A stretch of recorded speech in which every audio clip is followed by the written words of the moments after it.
Welcome to Attention Retention with Jackie McManus, your source for the latest trends in transportation recruitment and retention.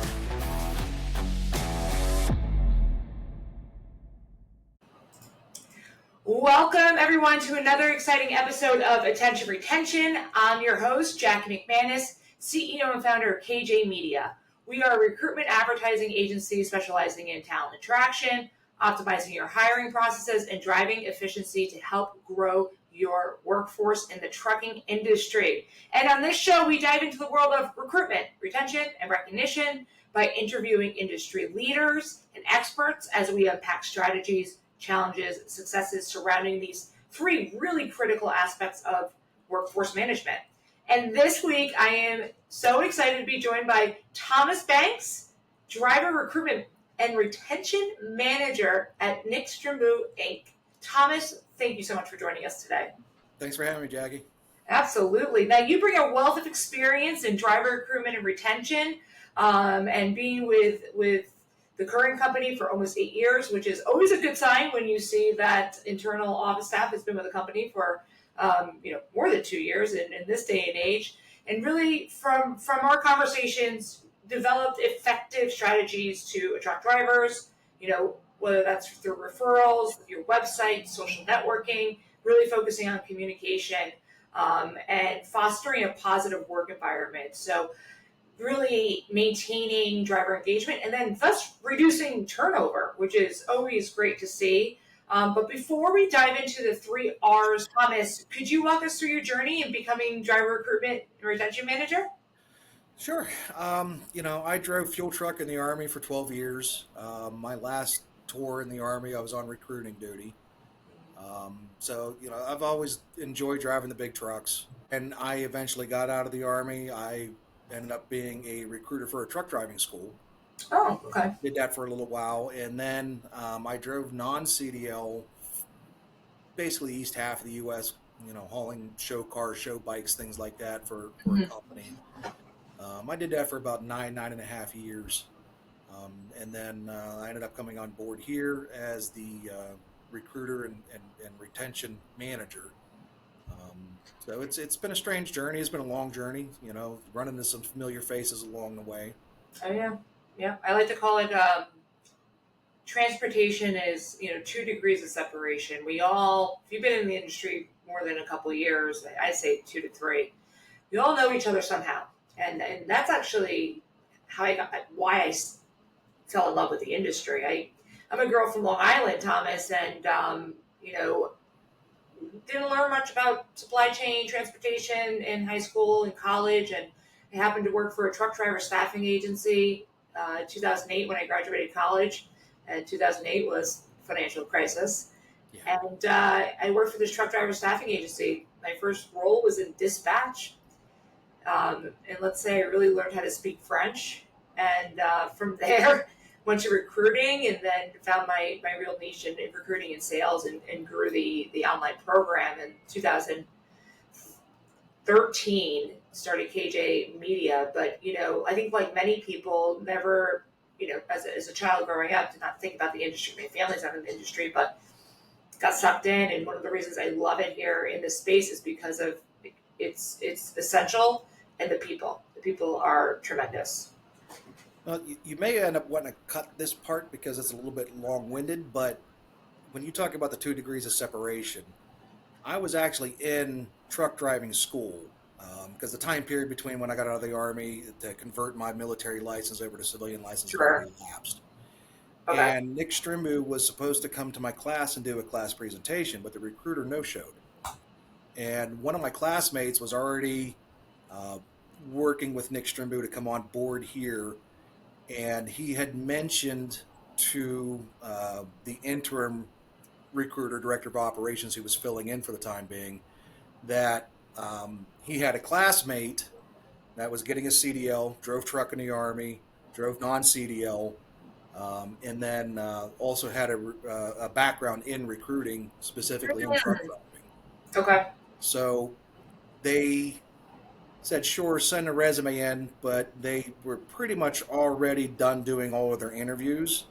and one of our drivers was helping with the recruiting effort here, filling in, and he saw my resume on the owner's desk, and he saw my name, and he said, "You need to call this guy."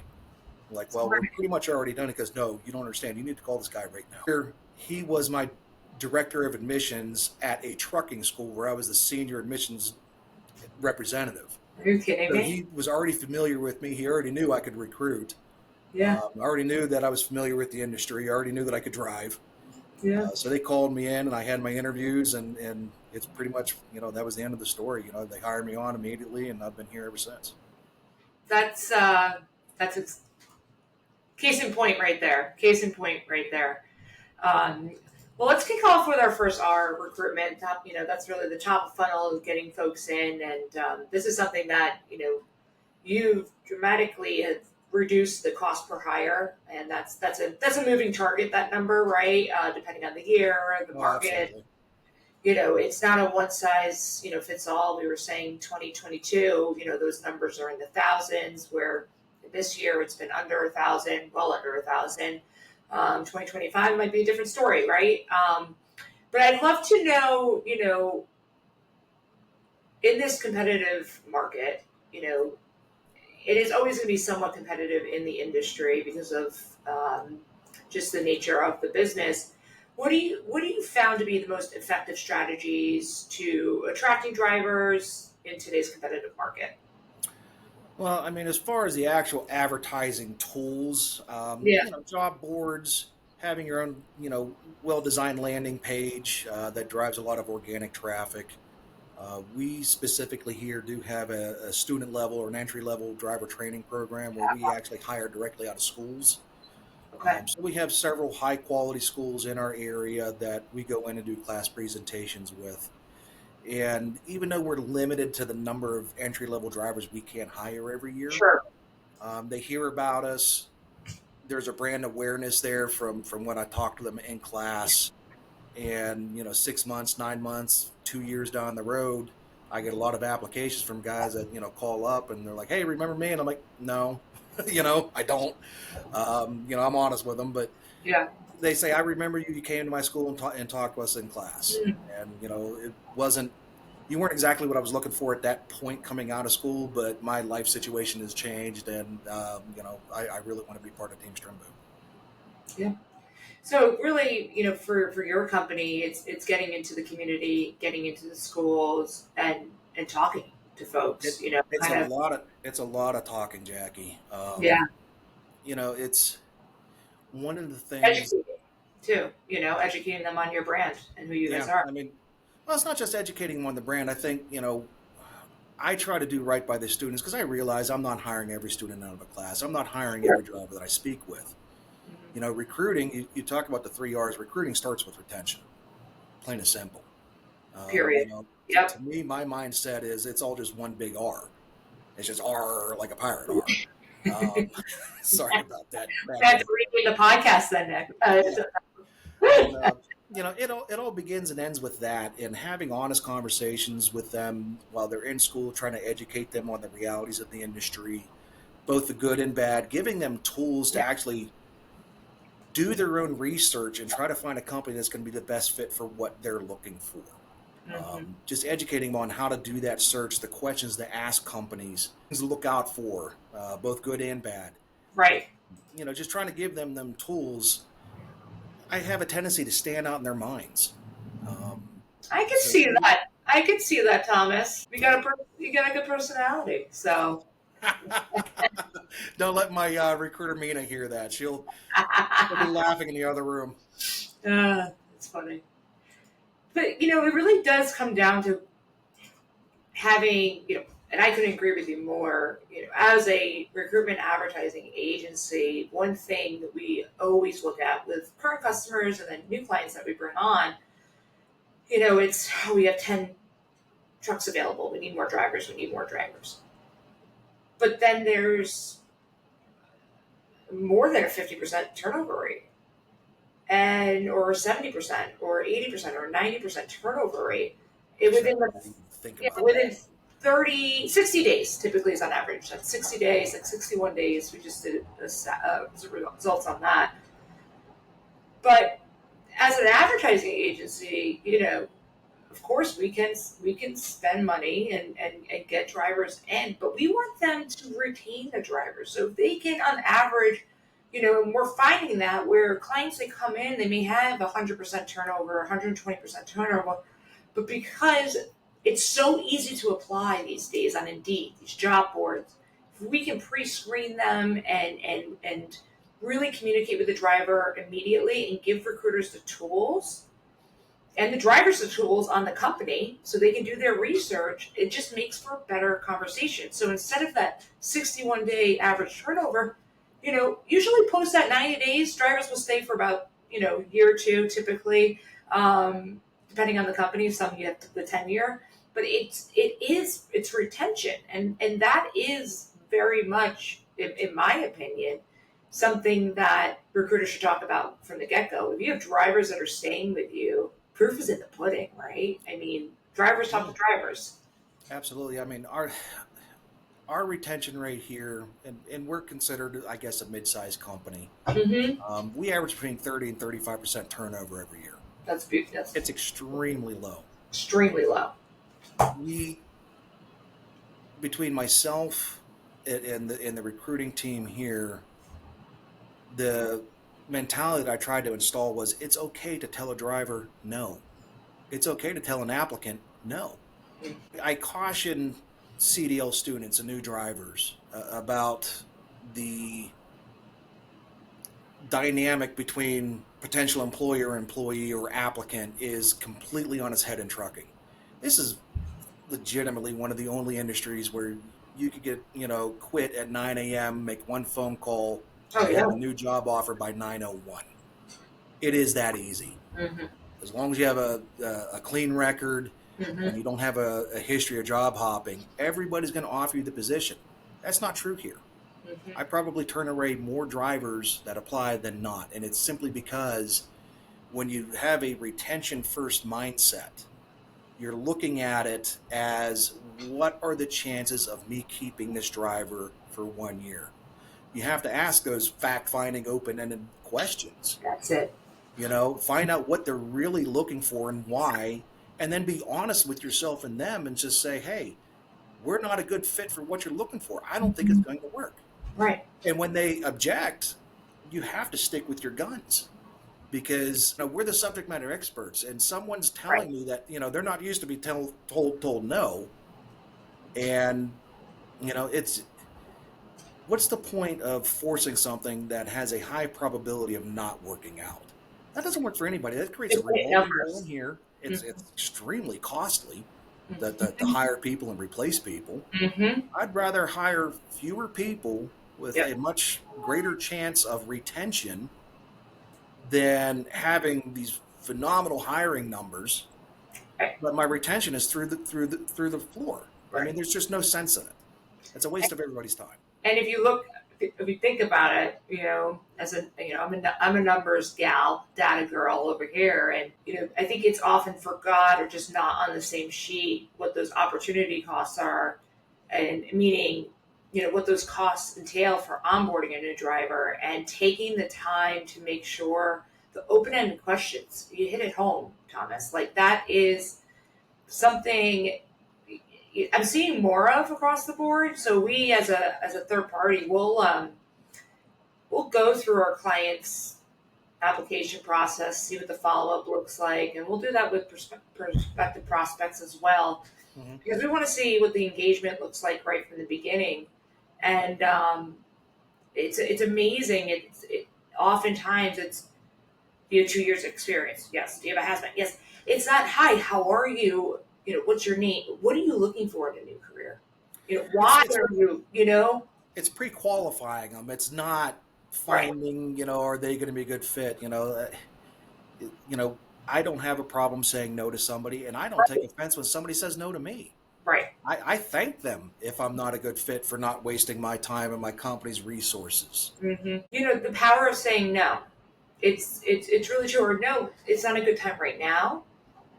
Or you're not the best fit for this position, but this company, I got a buddy over there. Oh, it's always about trying to help them out. Always referring them to other companies. we have a corporate chaplain program here with our company for our drivers. It's part of our support network. Love that. And his son just got his CDO license. Okay. So he called me to talk with his son, not about coming on board here, but just in general, educate him on what to ask, what to look for with companies. You know, you already had one particular company in mind, which is a friendly competitor of ours. Mm-hmm. And, you know, they've got a good reputation. And I told him that, and I told him these are the things to ask and these are the things to look for, not only with, you know, that company, but any company that you're considering. And I said, and understand, chances are everybody's going to tell you, yes, they want to hire you. Mm-hmm. Don't just jump at the first yes because they said yes. Find out if it's a good fit. Right. Right. Take that time. And there's a lot of support groups and social groups for drivers now. And I'm part of it. We have a driver community ourselves, 250,000 drivers that are part of our network. And so what we do is we help them and educate them as much as possible. Brand new drivers, people think about driving, people that have been driving for 20, 30 years, just exactly that. What questions do I ask, right? And how do I make sure it's a good fit for me? And how do I know whether the answer I get is honest or not? Critical. That's one of the most difficult things right there. And that's where those research tools come into place, where you can cross-reference things and get an idea. Yeah. Now, this past year, and I mean, we've been in the freight recession for 26, 28 months at this point. And, so it's been a little bit of a decline in recruiting overall for carriers that are 1,000 trucks, 50,000 trucks to, 200 trucks. But the market's going to pick up again. It certainly is. It's going to be competitive. And I think this has been a good opportunity for companies to look at exactly how their processes are and their recruiters and looking at their current team and making sure everyone's a good fit. But going into 2025 is projected to be a more competitive year. What do you think some of the bigger challenges are that recruiters face in the market? Days like today, or 2021s of the world? Now, when it comes to reading that crystal ball, that is one thing I'm not very good at. It's about positioning yourself to be able to take advantage when the market does change. And unfortunately, it's timing.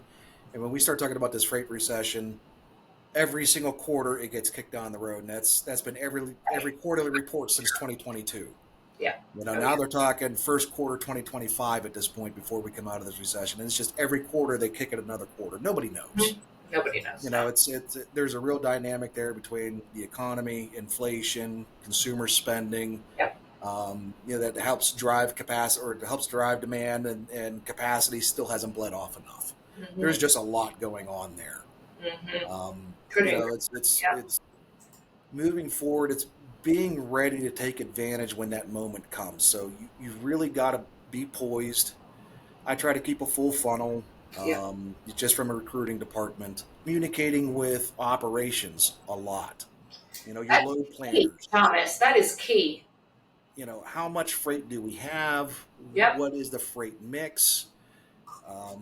Now we're getting into, more of the retention portion of it, because I track all of the numbers for my company, just so I can make sure that, on the recruiting side, when I'm advertising, it's accurate. I track every single driver's paycheck every single week, company-wide. I know exactly what the averages are, so I can adjust what we advertise based off the reality of what my drivers are. Mm-hmm. So that's from a recruiting standpoint, but from a retention standpoint, I look at the wage trends. And I keep all the departments updated on a weekly basis on what the 4-week wage trend is. Is it trending up? Is it trending down? Are we above average? Are we below average?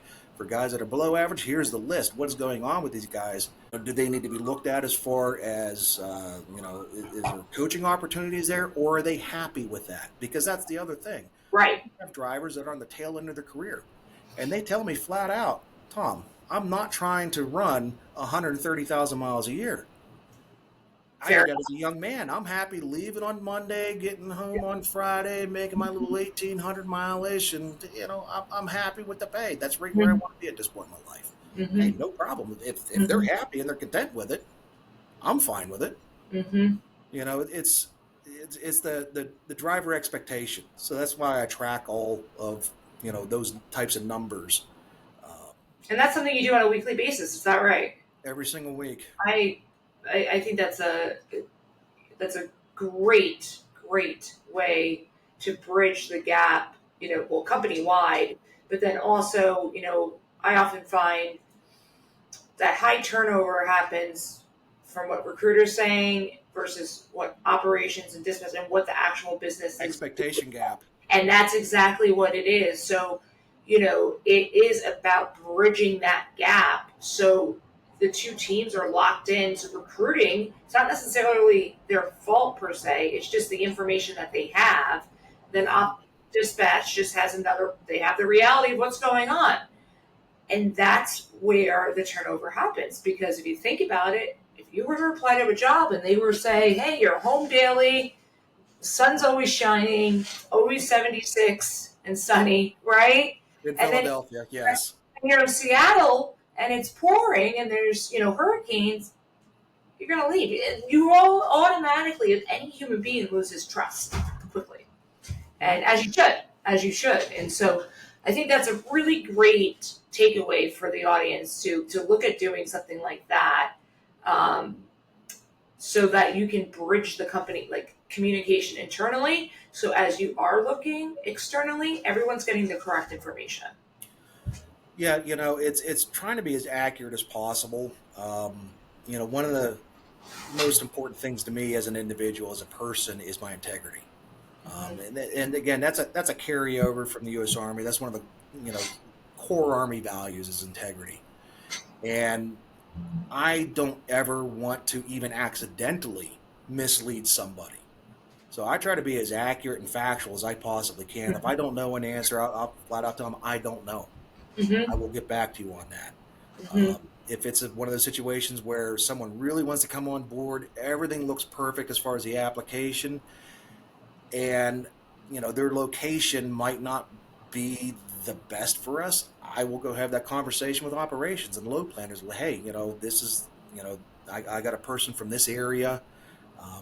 What are the chances of us being able to successfully start and stop them every single week at home en route where they live?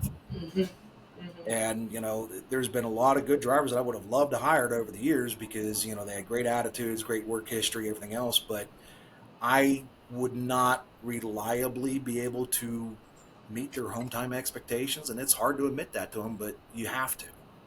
So I'm Mm-hmm. sorry, I can't reliably get you home. It Right. will get messed up. Yeah.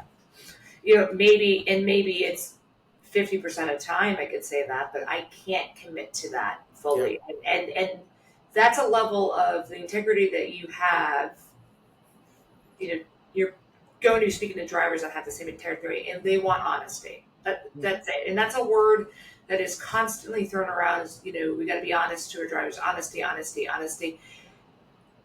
But it's about being connected internally, knowing the numbers, knowing what's going on. It all stems from the top, right? And leadership and as leaders in the space, it's our jobs to make sure that there's no true silos. There's communication so that on the external you can talk to the drivers, and that's going to lead us. Yeah. Companies can have the greatest mission statement in the world. Oh yeah. They can have the best intentions in the world. It all comes down to the realities of what we're able to deliver at this exact time and moment. And that's going to change week by week, month by month, Sure. quarter by quarter, based off of what's happening with the market. Yeah. Did you gain lanes? Did you lose lanes? Did you gain a contract? Did you lose a contract? Those things are all fluid situations. Mm-hmm. And knowing what's what on a weekly basis Mm-hmm. is really important for a company or an organization in general just to formulate their message. Mm-hmm. Absolutely. And it's always amazing to me, on the advertising end, companies we work with, and it's no fault to any company, but obviously, we're trucking, right? We all wear about 17 hats and Yeah.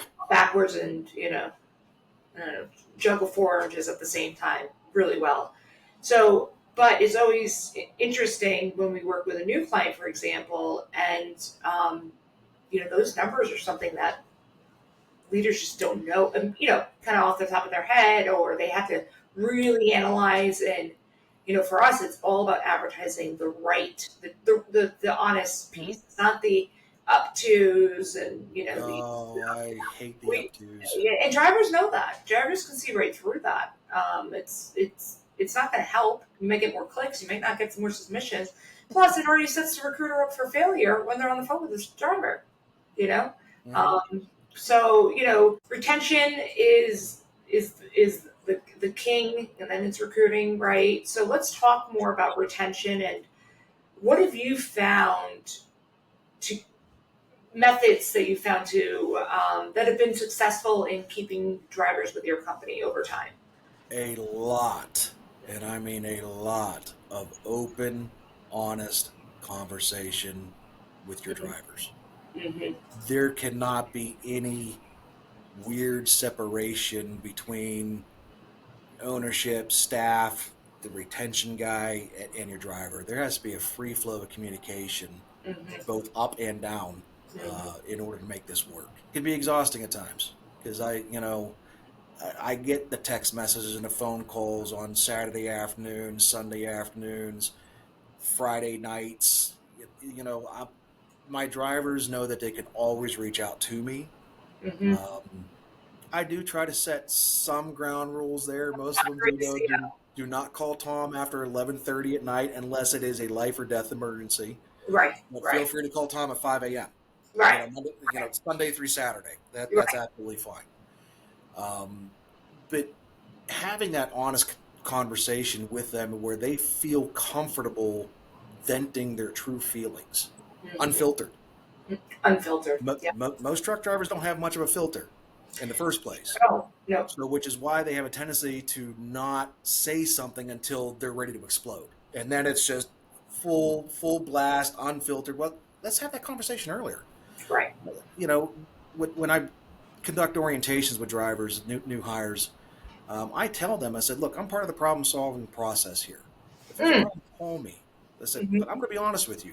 I have enough problems in my own life. I don't need to be dealing with yours. So please talk to me before it becomes a problem.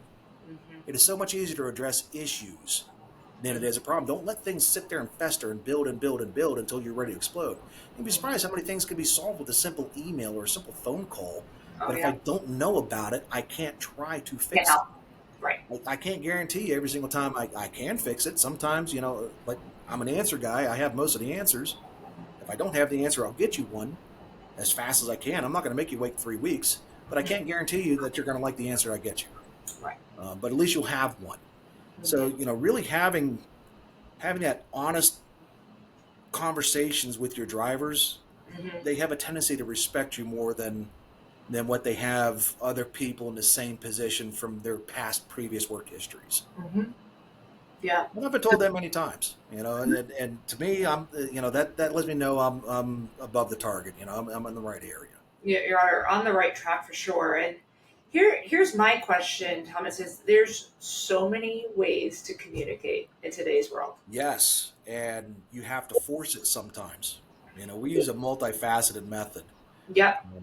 We schedule communications with new hires right from the very beginning. We utilize a survey platform through our ATS program.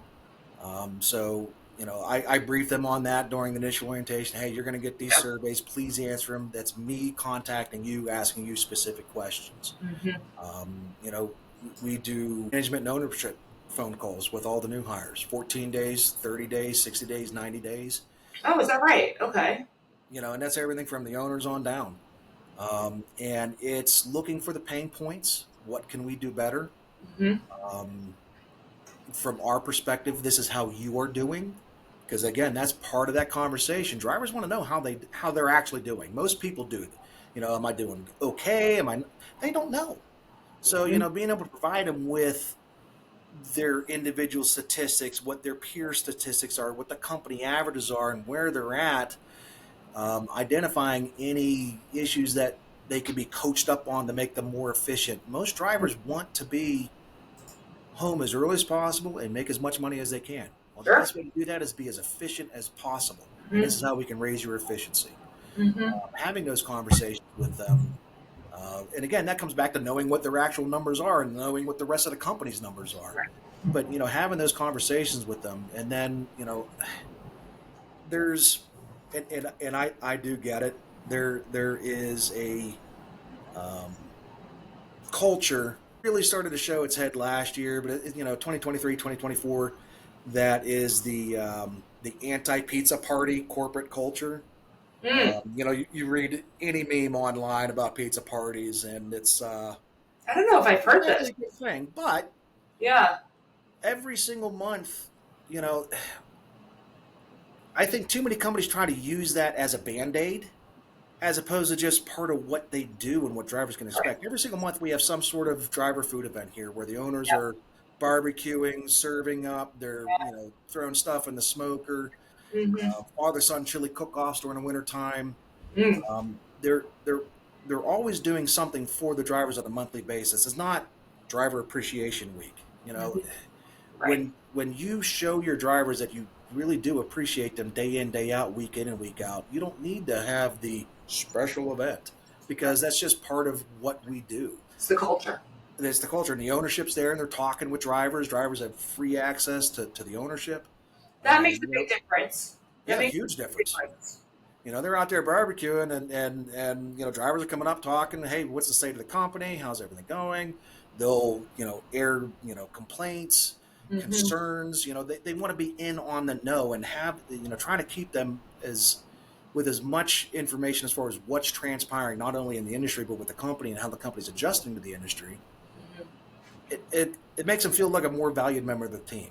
Mm-hmm. We have driver roundtable councils quarterly where the drivers nominate their own representatives to Is come that in and right? sit down with ownership and say, okay, what's the pain points going on? What are the drivers talking to you? What are their concerns? Because you have some people that don't want to talk to ownership or management. They don't want to rock the boat, but they'll talk in amongst themselves. Mm-hmm. So they bring that stuff to the company, and we find things that we need to adjust, as well as, again, it's a two-way conversation. There's things we want to get to impress upon the drivers of certain things. Mm-hmm. So having those conversations, Mm-hmm. trying to be as positive about it as you can be. When you have sit down meetings like that, have a tendency to turn into a bitch fest. It can get very negative very quick. Absolutely.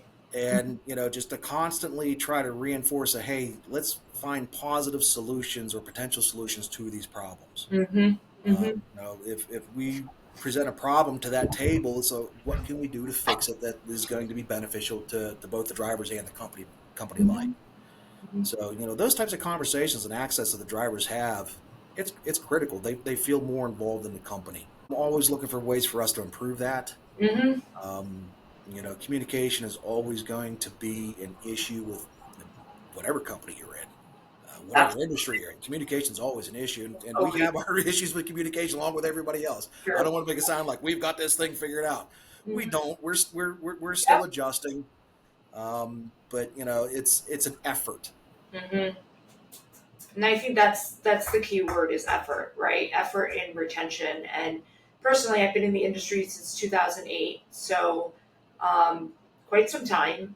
And when I started in the industry, I worked for a truck driver staffing agency, and you know, of course, the very much was recruiting, recruiting, recruiting. And then when I started KJ in 2013, still recruiting, recruiting, recruiting, and through COVID and post COVID, retention is something that is talked about, educated about to companies more so than it was 10 years ago, which is fantastic because we're, as an industry, we are not only competing, trucking company to trucking company, we are competing with other industries Mm-hmm. and drivers leaving our industry. And that's one of the reasons we have this show is so we can share what other companies are doing because nobody has it figured out, right? Nobody Right. has it figured out.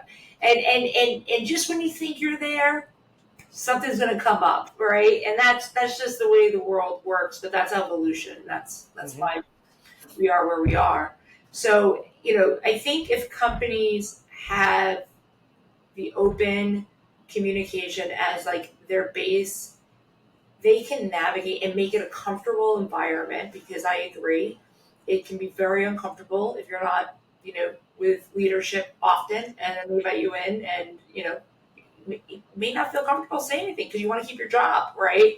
But giving them another outlet of communicating with other drivers and, really, really getting people want to feel valued and heard at the end of the day. And everyone at the end of the day wants to do good. They want to do a good thing. They want to do right. 99%. There is that 0.01%, right? But 99.9%, 999%, they want to do the right thing and they want to feel valued and they want to feel heard. So that communication is something that you guys are strongly focused on internally. That's only going to spread externally as you bring in new drivers and then as they stay with you over time.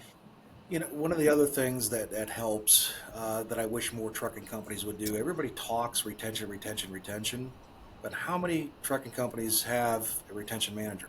How many trucking companies hold their recruiters accountable to their retention numbers? No, it's recruiting and retention. It's both. What's the point of hiring somebody if they don't stay? Mm-hmm. When you hold people's feet to the fire, sure, they'll probably hire less, but their turnover rate is going to be incredible, and the drivers that they do hire stay. And overall, it actually increases their net production when you hold people accountable to that. And that's a mindset. Mm-hmm. Mm-hmm. And I know for a lot of our customers, there's bonuses that are tied to recruiting, and I'm a big proponent. Tie it to retention. Oh, yeah. Not just recruiting, because then you're just getting butts in seats. And Anybody could put meat in a seat. yep. Now let me ask you this: being in the industry for a while, and you kind of touched on it just now, but curious your thoughts on, as an industry as a whole, why do you think the turnover rate is so high? That 90% is 70 to 90 is acceptable, and it shouldn't be. But why? Why? How did we get here? It's expectations. Yeah. It's, again, it's an ownership. It starts with ownership. It starts with the owners, the CEO, the board, Yep. whoever is driving the company. It starts with their mindset of we need to Yep. fill trucks no matter what, versus we could have slower growth, Mm-hmm. but sustained. Mm-hmm. What kind of company do we want to be? And then having the wherewithal to see smaller recruiting numbers, but having Yeah. better retention. Mm-hmm. It's going to be a slower, more sustained growth if someone's in a growth mode.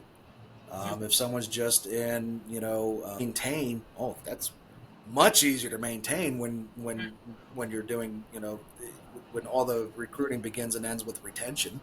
Right. That's pretty much where it starts. And unfortunately, there's just been, like you said, bonuses tied to recruiting. Mm-hmm. The recruiting focus, how many empty trucks do we have? And I get that there is costs involved in that, Oh, but sure. that's when the accountants and the ownership and the management and the operations teams, that's where they have to have those conversations of, hey, where do we want to be? Mm-hmm. Realistically, where do we need to be? How do we get there with a sustainable plan? Mm-hmm. Mm-hmm. And You in know, most cases, the left hand doesn't know what the right hand's doing or talking. well, that's it. It's completely siloed, and that's where that internal communication really is. It's essential. It's not even a nice to have. It's critical. We put together a recruitment calculator that we share to folks in the industry, and on the calculator, you could break it down by month. You could break it down 12 months, 18 months, however you want to do that, as far as what your hiring goals are. But guess what? Once you lower your retention, you need a lot less drivers. That 50 brand new trucks that are in, you have 100% turnover. Well, you don't even need 50. Now you need the additional 35 that you lost. So that's now 85. So I use it as a tool to hopefully share some light. If you could focus on the retention, you just won't need as many drivers, keeping who you have, right? And again, not everyone, even if you have the open, honest, transparent communication from the beginning, they may not stay. And that's sometimes People's that, situations change all the time, yeah, and people's situations change. I tell drivers, look, what our drivers do here at Nick Strimbu is not an easy job, and it's not. Hmm. There will be times where you question your decision about why, not only why did you come here, but why did you get in trucking? Sure. I mean, Right. that's going to be true no matter where you go. It all Yeah. comes down to that support network around you that gets drivers through that hard time. Drivers don't like sitting. Nobody likes being detained. Nobody likes sitting in a customer because the customer's running slow. Nobody. And I am fully aware. I've done the same thing myself. If I'm sitting somewhere, I pull out the phone. All right, who's hired? Right. Right. We all do it. Every single Yeah. driver out there Sure. does. Yeah.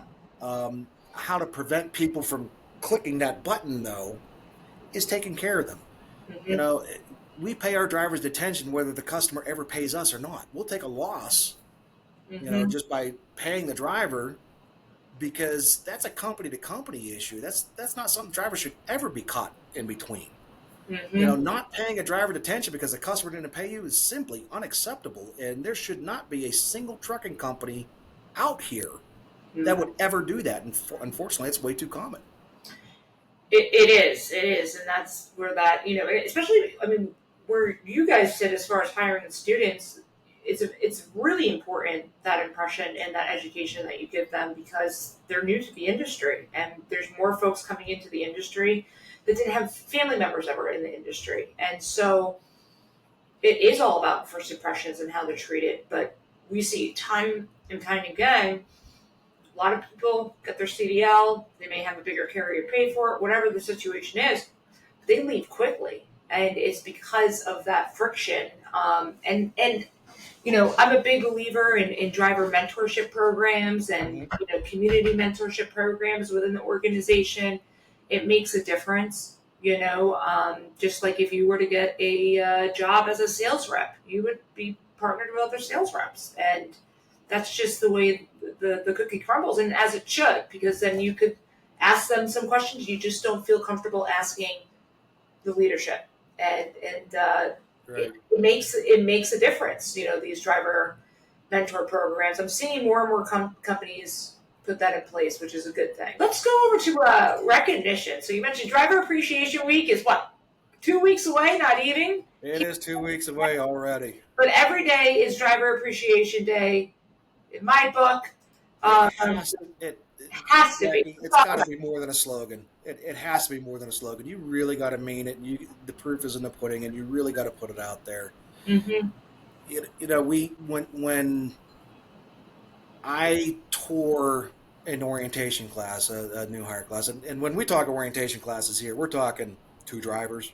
Sure. We don't have 30, 40, 60 people at an orientation. We got two or three. I introduce them to ownership. And they have that conversation on day one about accountability, ownership, managers, staff, drivers, we all need to hold each other accountable. Mm-hmm. We realize drivers are not perfect and that they're going to make mistakes. And we tell them we're not perfect. We will make mistakes. Mm-hmm. But ultimately, if we hold each other accountable, and at the end of the day, you finish every question with what's the right thing to do by the drivers, more often than not, you're going to come to the right conclusion, Mm-hmm. or at least something that's acceptable for everybody involved. Mm-hmm. But having that conversation about accountability, doing the right thing, taking care of business, more than just slogans if you really mean it. But you got to have those true intentions behind it. Mm-hmm.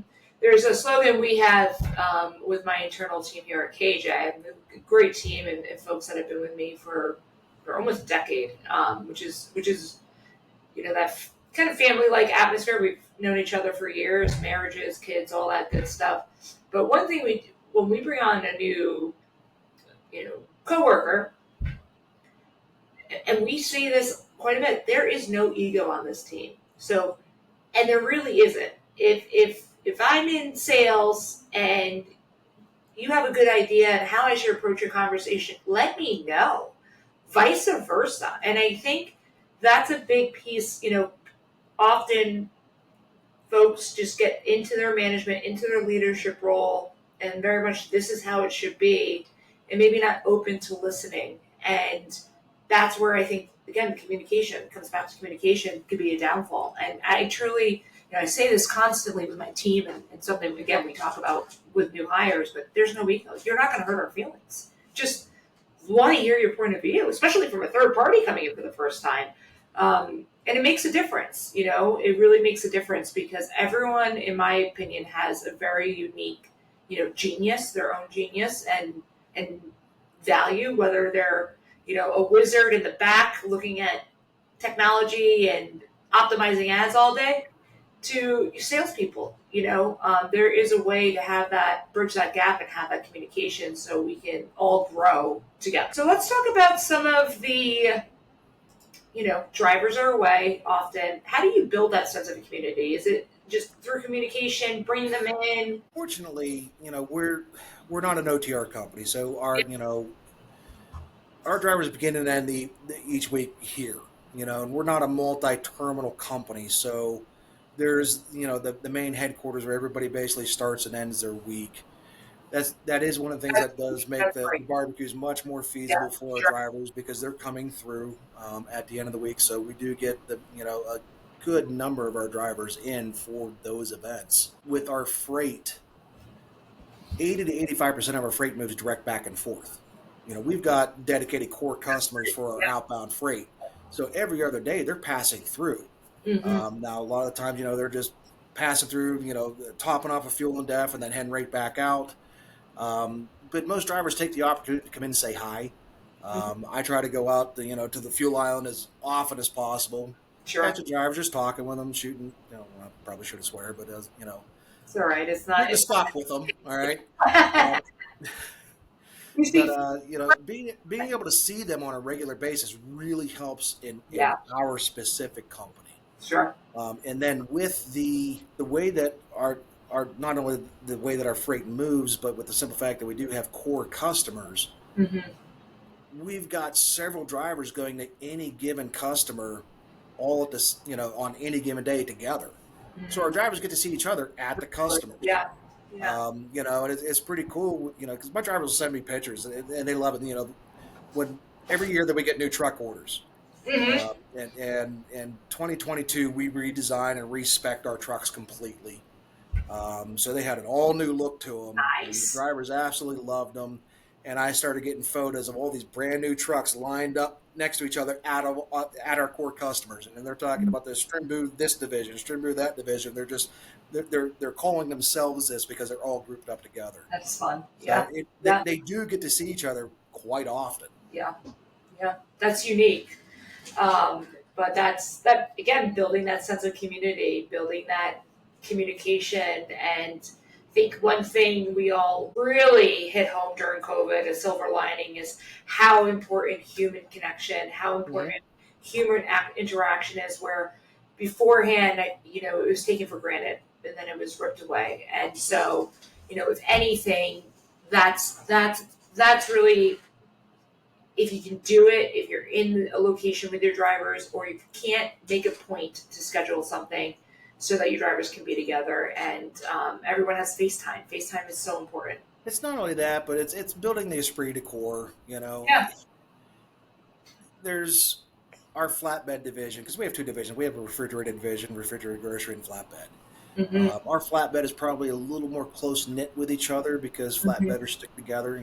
There's a certain pride to being a flatbedder, Mm-hmm. and they have their own party chat line, Mm-hmm. and it's phone call, and at any given point, you have 50 to 70% of our flatbed division on that party chat line talking with each other. They're on it all day long. Know that if I want to get something out to the flatbed fleet, one of the most effective ways for me to do it is to call the party chat. They'll throw me in it, and I can just tell them all right then. Mm-hmm. To verbalize it for the entire group. So but the drivers took it upon themselves to do that. And Good time. it's good times. Yeah, I mean they've built their own close knit group. Mm-hmm. So encouraging things like that, Yeah, sure. that type of communication. Golf, driver golf outings, driver events, things like that. Drivers doing parades in their hometowns.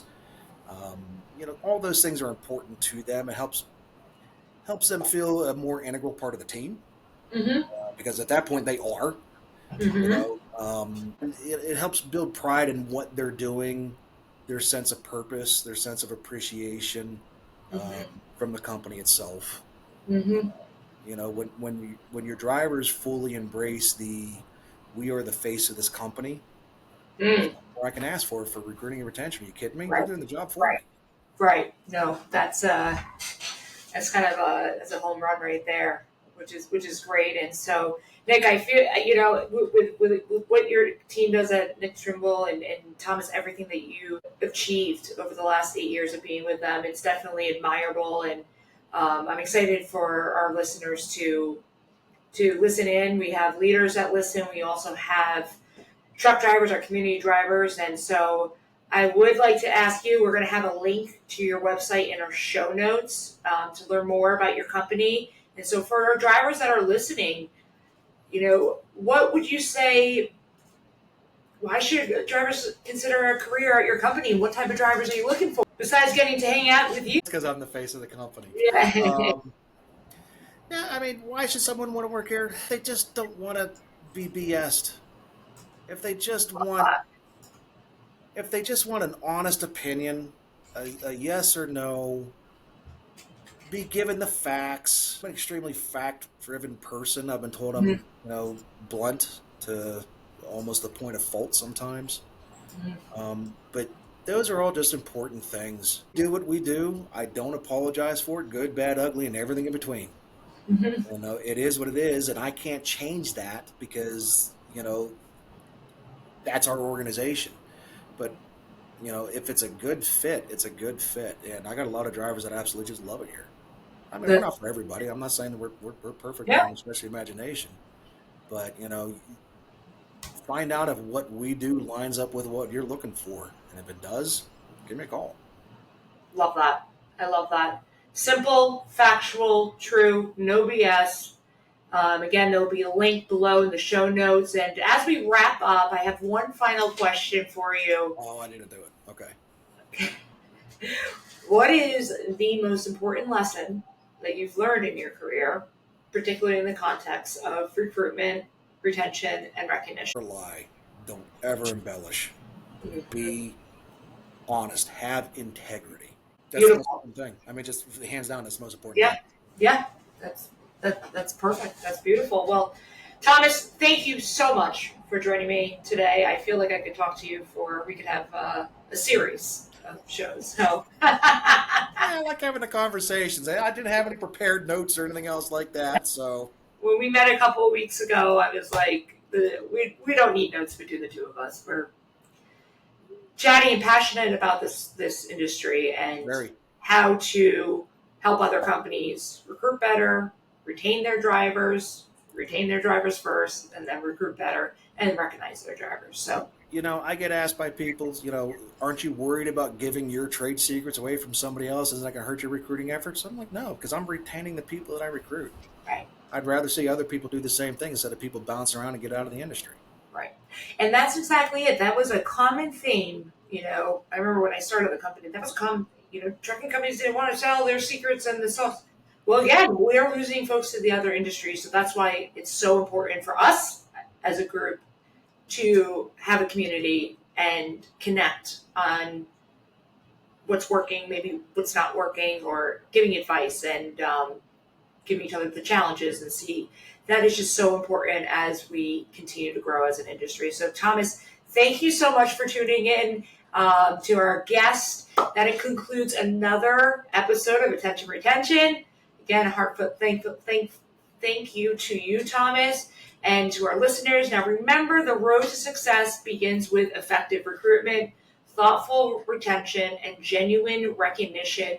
Feel free to share this knowledge with your peers and industry colleagues. Your sharing can make a difference, and together we can empower the industry to thrive. Until next time. Jackie.